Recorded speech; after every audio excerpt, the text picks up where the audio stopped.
मैं basically cover करता हूँ first part of derivatives which is known as forwards. Ideally, spot rate is a rate which is available today, but which shall be executed day after tomorrow. Okay, T plus 2. That means, in a simple terminology, let us speak about currency. Let us say if I am an exporter. Okay, exporter will sell dollars or buy dollars. Tell me one thing. Sell or buy? Sell dollars, buy dollars. Buy, buy, sell, sell, buy. Both. Sell, great. Understand करते हैं. मैंने सामान बनाया, manufacture किया, उसको export किया US वाले दोस्त को. यूएस वाले दोस्त का फोन आया, भाई साहब सामान मिल गया है, पैसा भेजना है. किसमें भेजूं? भाई साहब रुपए भेज दो. ओ भाई साहब रुपए में नहीं भेज सकता. किसमें भेजेगा वो? डॉलर में. डॉलर आएगा मेरे पास. डॉलर में लेके क्या करूंगा यहाँ पे? सेल. सो अल्टीमेटली डॉलर लेके मैं बैंक के पास जाऊंगा, कहूंगा सर डॉलर पकड़ो और रुपए दे दो, तो सेल करेगा. क्लियर है? No confusion. वो करना अपना dollar. By default, the bank will tell me the spot rate. Okay. This spot rate, अब मैं बैंक से पूछूं सर इसका मतलब क्या है? Let us say he quotes me a rate of 48.65. Sir इसका मतलब क्या है? सर इसका मतलब ये है कि आपका $1 मैं रख लूंगा और आपको 48.65 रुपीज दे दूंगा. आई एम अज्यूमिंग कि इंटरबैंक रेट है. इंटरबैंक मतलब जो बैंक आपस में रेट करते हैं. इसमें भी कई ज्यादा बन जाएंगे. Interbank, TT buying, TT selling, कई चीजों में आपको 48.65 रुपीज परसों मिलेंगे. ओ T+2 के बाद में, मतलब T+2 पे मिलेंगे. नहीं सर नहीं, मेरे को तो रेट आज चाहिए, पैसा भी मेरे को आज चाहिए. Oh, sir, that means you are asking for a cash rate. कभी सुना है? नहीं सुना. Okay. Cash rate is the rate which is available today and which is executed today. Cash rate. कल का rate, tom rate. Cash, tom, spot, and beyond spot is known as forward. Okay? Okay? Is it clear? किसी को अभी तक doubt कोई? Cash, tom, spot, and forward. No doubts? All clear? जब dollar लेके मैं गया तो 45 रुपीज मिलेगा तो खुश होगा, 50 मिलेगा तो खुश होगा. तो यानी कि एक्सपोर्टर खुश होएगा अगर रुपये डेप्रिशिएट करेगा और डॉलर एप्रिशिएट करेगा या टमाटर एप्रिशिएट करेगा. क्लियर है? Okay. So that means vice versa, अगर रुपये एप्रिशिएट करेगा एंड डॉलर डेप्रिशिएट करेगा, that means importer will be happy. Yes. अब ये डॉलर आईएनआर की बात हो रही थी. Dollar is always at the left hand side. That means $1 is equal to कितने आईएनआर. अब वर्ल्ड में हर करेंसी का केस डॉलर जो लेफ्ट साइड में except for 4. One is euro. Euro versus dollar. Euro versus USD is trading at.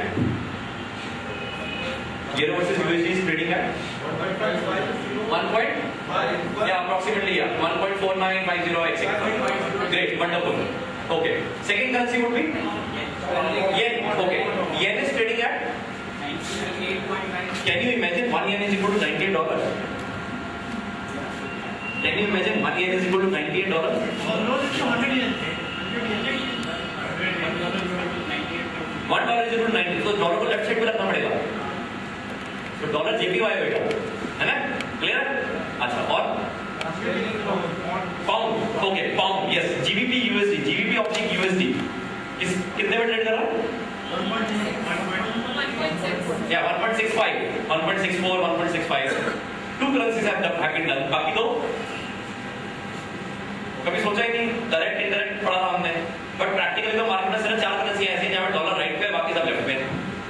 या pound, euro and Singapore dollar. No, SGD नहीं. Australia dollar. Wonderful. AUD versus dollar. या Audi versus dollar is trading at 0.80. Okay. And the last currency is New Zealand dollar.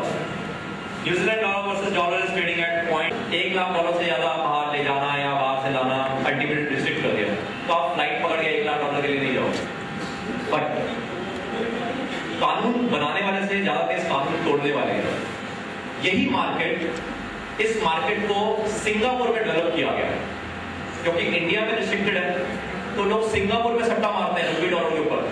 Because interest rate differential is not exactly equal to the premium, so they hedge and also they make an arbitrage out of it, which is known as non-deliverable forward market based out of Singapore. This is an illegal market in the eyes of RBI, but huge market and a huge potential for a derivative or a treasury guy to seek job in Singapore. लोग क्या करते हैं? Economy में 430 rupees per बंद हो जाता है। क्यों? क्योंकि अल्टीमेटली हम फुली कन्वर्टेबल नहीं है। हमें फुली कन्वर्टेबल क्या है इसको बात में करते हैं, है ना। कई ऐसे कंसेप्ट है जब मैं बोल रहा हूँ इसको बात में करते टाइम नहीं है। एनीवेज 4:30 बजे जब रुपी डॉलर बंद हुआ, जैसे आज बंद हुआ 48 पे। एनडीएफ मार्केट जो सिंगापुर में वो 24 आवर्स है, लोग सट्टा खेल रहे हैं उसके बाद 24 आवर्स यहाँ पे बंद कर दिया आरबीआई ने, बहुत 4:30 बजे बंद कर दो, 48 पे बंद होगी मार्केट। सुबह सुबह जब मैं ट्रेजरी वाला जब मैं पहुंचूंगा ना, तो मैं सबसे पहले एनडीएफ मार्केट को देखता हूँ और मैं देखता हूँ बॉस एनडीएफ मार्केट कितने में चल रही है। अभी इंडियन मार्केट खुली है, एनडीएफ मार्केट मैंने देखी 49 पे चल रही है, यानी रात भर ट्रेडिंग होती रही, डॉलर की डिमांड बढ़ती रही और अल्टीमेटली रुपी डॉलर 49। अब हिंदुस्तानी इकोनॉमी में तो 48 पे बंद हुआ था, यानी कि अब आने वाले समय में बॉस ऐसा था शॉर्ट मारी जा सेल कर 49 रुपीज पे टमाटर और यहाँ पे 48 रुपए किलो टमाटर मैं खरीदता रहूंगा, है ना। 48 रुपीज पर डॉलर मैं खरीदता रहूंगा, तुम वहाँ पे 49 रुपीज पर डॉलर बेचता रहे। अल्टीमेटली वो मार्केट सिंक्रोनाइज होके आधे पौने घंटे बाद ये 48.75 48.65 तक पहुंचा। This is known as arbitrage, जो अल्टीमेटली हम थ्योरेटिकली पढ़ते थे, प्रैक्टिकली हिंदुस्तानी इकोनॉमी में वैसे पॉसिबल नहीं है, बट सिंगापुर से नॉन डिलीवरेबल फॉरवर्ड होता है। Okay, so this was the concept of cash, term, spot, forward, premium and discount. In similar words, let us spot वाला 48 रुपीस पे है, मैं अगर कहूँ कि मार्केट प्रीमियम में है, तो कैश रेट 48 से कम होगा या ज्यादा होगा? अगर आने वाले टाइम में 48 से 50 हो रहा था, तो पिछले टाइम में 48 से कम होगा, क्योंकि प्रीमियम में चल रही है।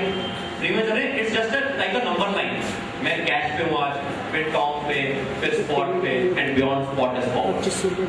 ओके, सो बाय डिफॉल्ट मैं हमेशा स्पॉट पे खड़ा होता हूँ। बाय डिफॉल्ट जब भी आप किसी से रेट पूछोगे स्पॉट बताएगा वो आपको। तो अगर स्पॉट से कैश पे आना है तो आपको प्रीमियम माइनस करना पड़ेगा।